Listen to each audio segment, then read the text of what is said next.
नमस्कार। आज चलतु तैयारी करबा एकदम सिंपल साधा सीधा आपण घरे जी जिनस अच्छी यूज करके गोटे आम पनीर तरकारी मुझे तैयारी करटा को आपण मैंने भी देखिए थोड़े ट्राए करूँ निश्चय भाव में भल लगे। चलते एवं देखा आउ तैयारी करबा। एठी मैं नहीं 200 ग्राम रु बेसी टिके हम पनीर जोटा कि मुझे घरे तैयारी करी भल पनीर आपण मैंने चाहिए घरे भी पनीर तैयारी करें। एबे चलते गोटे पैन गरम करनबा। एबे टिके गैस ऑन करनबा। तापर एबे पैन रे आमे तेल पके नबा ता संगे किछि पके नबा घी और तेल दीटा जाक मु यूज करछि। एकाठी घी रे कले टिके टेस्ट आसे ना तो तेल पकेदेले और टिके भल फ्लेवर तार आसो टेस्ट भी भल आसो। तो ये आम सब पनीर गुड़ी को पकईकि भाजीदेवा अल्प अल्प करके एकाथरे बेसी पकईले कौन ना पनीर भल भाव भजा हेनी टी लाखी लाखी जाए। तो से आपण मैंने अधा अधा करके भाजिकी काढ़ी नियंतु। मो गोटे ट्रिप काढ़ी देछि आ गोटे थर भी आपण मैंने एमती देखिपारे काढ़ी भाजिकी काढ़ी रखी। एबे गोटे बाउल रे सबको काढ़ी नबा।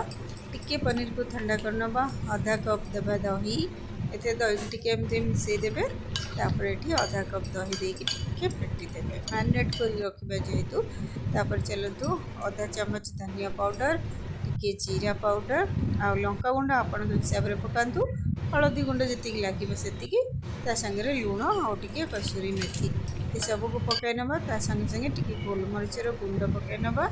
एटा पकेले टिके भल लागिबो टेस्ट आउरी सेतिबाई मु गोलमरिचर गुंड टिके पकेछि। एबे भल करिक याको गोळेई दबा। तापर मैरिनेट करी रखिनु या 10 रु 15 मिनट आपण माने घोड़े की रखी नियंतु मैरिनेट करके। एबे घोड़े की आमे रखिदेले। चलतु यही समय आम मसला सब प्रिपेयर करनबा।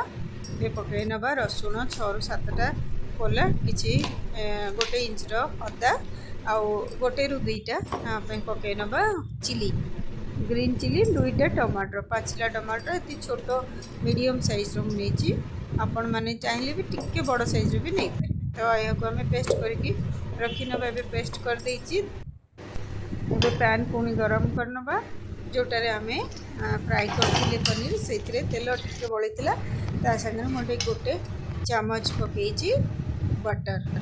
तापर पके नबा किछि खड़ा मसाला जोटा कि जीरा लवंग गुजराती आउ दालचीनी एतिकी मु पकई नहीं टिके फुटिबा को देबा। एटी स्लो फ्लेम रखिबे नले बटर पुणी पूरा माने घी हो। तो ये पकई नबा पियाज छोट कटा देइबा पियाज पकांतु। पियाज को गोटे 2 मिनिट एमती भाव में भजा कर नियंतु। तापर मु टिके पकईछि भृषंग पत्र आपण माने चाइले पकेइबे नले आपण स्किप भी करि परिबे।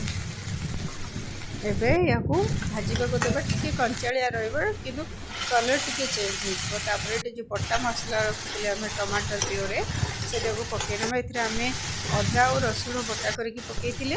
तो आमको या टिके कषिबा को पड़िबो ता संगे जेमती हमर कषाटा रेडी हो गला सेथिरे एबे आमे पकेइ नेबे पनीर आ ता संगे किछि पानी आ पनीर संगे आमे सबू सुखा मसला पकई नथिले ड्राई मसला जतो भी थिला सब पकई नहीं जो लुण भी पकई नहीं।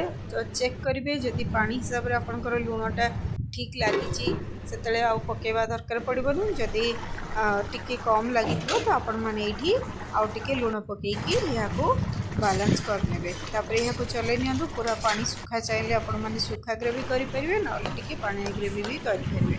एबे क्रीम किसी नहीं जोटा कि क्षीर सर या भल भाव में फेंटिकी पूरा एकदम परिष्कार भाव में जमी गोटे क्रीम भाया करने। एबे देखो आमर तरकारी भी रेडी हो गला टिके सुखीगला। हल्का टिके चीनी पकई नहीं जेहेतु आम खट्टा टमाटर भी पकईचु दही भी पकईचु ताको बालांस करने टिके चीनी टिके जमती मोर ग्रेवीटा सुखी आसी। एबे मु पकई नहीं क्रीम टिके तापर यहाँ चल दिंतु आ टिके तेल सेपरेट होला पर्यंत यहाँ बसई नि। तापर बास आपंकर होगला गोटे सादा सीधा पनीर ग्रेवी तरकारी जोटा कि आप रुटी पराठा कि नान सांगे यार मजा उठातु आ खातु। आपको जब रेसिपी भल लगी ताले लाइक शेयर कमेंट निहाती भाव में करेंगे। एबे हमर पूरा रेडी हो गला पनीर मसाला जोटा कि आम पूरा बेसिक जिनस यूज करके तैयारी कर निश्चित भाव में यहाँ आप पसंद करेंगे आपण मैंने तैयारी कर सारा पर। Thanks for watching.